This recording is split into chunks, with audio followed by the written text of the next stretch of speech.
Hello students, last class में हमने start किया था बैंक रिकंसिलिएशन स्टेटमेंट। एक और क्वेश्चन आज सॉल्व करेंगे बैंक रिकंसिलिएशन स्टेटमेंट का। क्वेश्चन आपकी स्क्रीन पे आ रहा है, देखिए।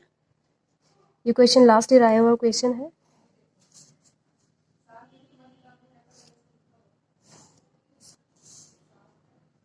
Bank reconciliation statement, last video में मैंने आपको बताया था कि इसमें कितने कॉलम बनते हैं। एक पर्टिकुलर का कॉलम इसमें होता है। तो ये फॉर्मेट है बैंक रिकंसिलिएशन स्टेटमेंट का। आपको एज ऑन डेटेड भी लिखना है। यहाँ पे फर्स्ट कॉलम है आपका पर्टिकुलर्स का, फिर यहाँ पे आपके प्लस आइटम और यहाँ पे आपके माइनस आइटम आएंगे। ठीक है। नंबर वन देखो, स्टेटमेंट क्या गिवन है। On 31st March 2019 cash book of Kumar brothers showed a debit balance of 2,14,460। Cash book में आपका जो बैंक का कॉलम है, आप डबल कॉलम कैश बुक सीखी है ना आपने। डबल कॉलम कैश बुक में जो आपका बैंक का जो कॉलम है उसमें वो डेबिट बैलेंस दिखा रहा है, मतलब ये पॉजिटिव बैलेंस है। ठीक है। कितना है? 2,14,460। तो balance as per cash book. तो कैश बुक में आपका इतना बैलेंस गिवन है। कितना गिवन है? 2,14,460। ये बैलेंस आपको गिवन है। ये पॉजिटिव गिवन है क्योंकि बैंक बैलेंस आपका पॉजिटिव, डेबिट होने पे पॉजिटिव है, क्रेडिट होने पे माइनस होता है, इसलिए पॉजिटिव बैलेंस है, यानी कि प्लस बैलेंस है ये आपका। तो प्लस के आइटम में आपको लिखना है।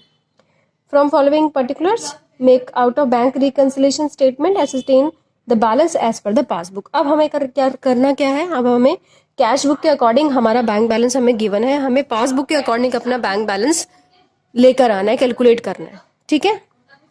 अच्छा, अब हमें डिफरेंस भी बता दिए गए हैं कि ये डिफरेंस है, इस वजह से हमारा ये टैली नहीं हो रहा। तो हमें ये डिफरेंस को दूर करके टैली करना है। ठीक है। तो फर्स्ट में क्या गिवन है, देखिए। Check issued but not presented for payment 7375। Check issued but not presented for payment, इसका क्या मतलब है? देखो, चेक इशूड, लास्ट वीडियो में मैंने आपको बताया था, इशूड का मतलब होता है देना। आपके पास कैश बुक है, आपने चेक दे दिया, तो आपने क्या किया होगा? अपने बैंक के कॉलम में से भी अपना बैंक बैलेंस माइनस कर दिया होगा चेक के नाम से। मोहन को दिया, सोहन को दिया। ठीक है। तो check issued but not presented for payment, आपने यहां से तो माइनस कर लिया अपनी कैश बुक में से, लेकिन आप बैंक ने क्या किया है? बैंक में वो बंदा भी पेमेंट लेने के लिए आया नहीं है। इसका मतलब ये हुआ कि आपने तो माइनस कर दिया, लेकिन बैंक ने माइनस उसको नहीं किया है।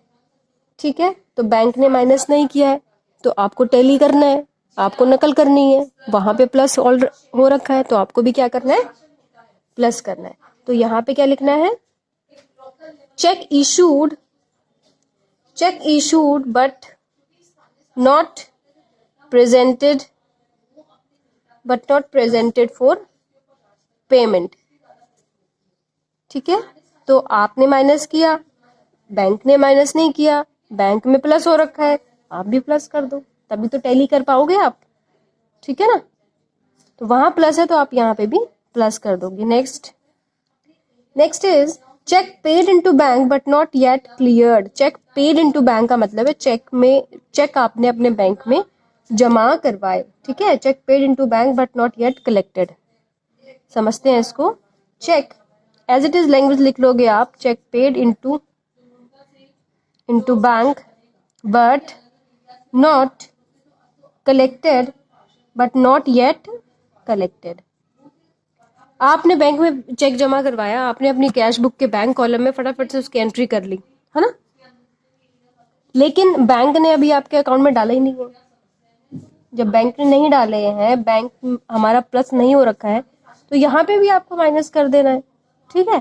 तो 1175 वहां पे माइनस हो रखा है, यहाँ पे भी आप माइनस कर दोगे। इफेक्ट आपको पासबुक में देखना है। ठीक है। यहाँ पे भी हमने इफेक्ट पासबुक में देखा, चेक इशूड था, वहां पे प्लस था, यहाँ प्लस कर दिया। वहां पे उन्होंने कोई इफेक्ट नहीं दिखाया हुआ, तो यहाँ पे हम भी माइनस कर देंगे क्योंकि हमने तो पहले प्लस कर दिया था। ठीक है। She is interest credited by bank but not yet entered in cash book. तो interest credited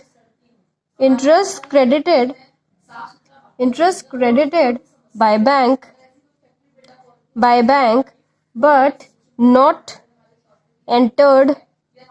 entered in cash book. इसमें क्या हुआ कि interest credited by bank, bank ने इंटरेस्ट आपको दे दिया, ठीक है।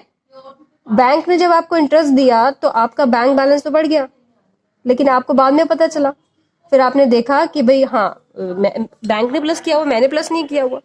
तो बैंक ने प्लस किया तो आप भी क्या करोगे, आप भी प्लस कर दोगे। इफेक्ट हमको कहाँ देखना है, पासबुक में देखना है। पासबुक बड़ी हुई है तो आप भी बढ़ा दो, हमने भी बढ़ा दिया, ठीक है। तभी हम टैली कर पाएंगे, जब हम ऐसे करेंगे तभी तो, नकल करेंगे तभी तो हम बराबर हो पाएंगे, है ना।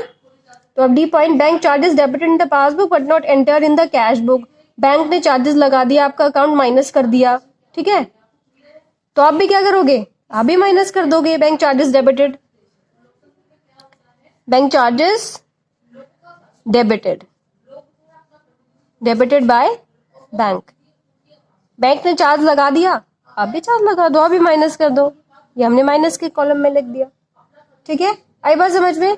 फिर आता है हमारा ये पॉइंट, ये आया हुआ क्वेश्चन है आपका, ठीक है। और ये आपका है 6 मार्क्स का क्वेश्चन है ये आपका, ठीक है, क्योंकि 6 पॉइंट है। यहाँ पे आपके मैं अभी आपको बाइफिकेशन बताऊंगी कि कितने नंबर का ये क्वेश्चन आता है आपके एग्जाम में और किस किस पॉइंट पे आपको इसमें मार्क्स मिलते हैं। Bank deposited a dividend 5,000 to the bank, this transaction was not recorded in the cash book. Bank ने आपको डिविडेंड दिया है, किसी कंपनी से डिविडेंड आएगा, आपके बैंक में डिपॉजिट हो गया, ठीक है।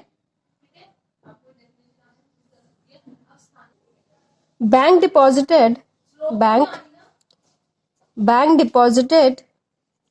और डिविडेंड।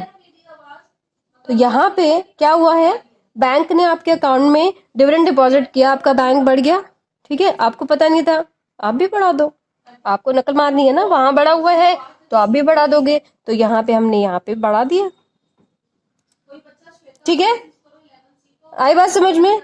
तो यहाँ पे ये हमारे हैं प्लस के आइटम और यहाँ पे ये हमारे हैं माइनस के आइटम। अब आपको करना क्या है, अब हम देखेंगे यहाँ पे बैलेंस एज पर पासबुक, ठीक है। कैश बुक लेके चले हैं, पासबुक के डिफरेंस पे हम पहुंचे हैं। एक लाइन ऐसे लगाओगे आप, ठीक है, और एक लाइन ऐसे बराबर की 2 लाइनें यहाँ लगाओगे। इस तरीके से डिफरेंस अमाउंट हम निकालेंगे, सबको प्लस करेंगे, इसको माइनस करेंगे। तो सीधी सी बात है कि ये ज्यादा है और ये कम है, तो डिफरेंस अमाउंट यहाँ पे आएगा और डिफरेंस अमाउंट हमारा आएगा 2,27,110, ठीक है। अब ये हमारा टोटल बराबर आएगा 2,88,985 और यहाँ पे भी 2,28,985, ठीक है। आई बात समझ में। तो ये आपका 6 मार्क्स का क्वेश्चन आया है। इसके मिलते हैं आपको हाफ मार्क्स, ठीक है। ये पूरा 1 नंबर का, ये पूरा 1 नंबर का, ये 1 नंबर का, ये भी 1 नंबर का, फुल ट्रांजैक्शन पे 1 मार्क्स है और क्लोजिंग और ओपनिंग बैलेंस पे आपको हाफ नंबर मिले हैं। तो यहाँ पे आपको 1 2 3 4 5 6 नंबर का ये आपका क्वेश्चन है। 6 मार्क्स आपको कितनी आसानी से यहाँ पे मिलने के लिए तैयार है, ठीक है।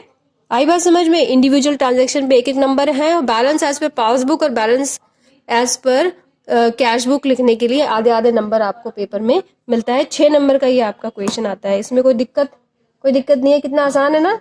तो इस तरीके से आप अपनी प्रैक्टिस कीजिए, इलस्ट्रेशन कीजिए, आपको समझ में आएगा। ये बहुत ही आसान है, बच्चे बहुत स्कोरिंग है और बच्चा इसको करता है एग्जाम में और अच्छे नंबर भी लेकर आता है, ठीक है। चलो आज के लिए इतना ही है। Thank you very much.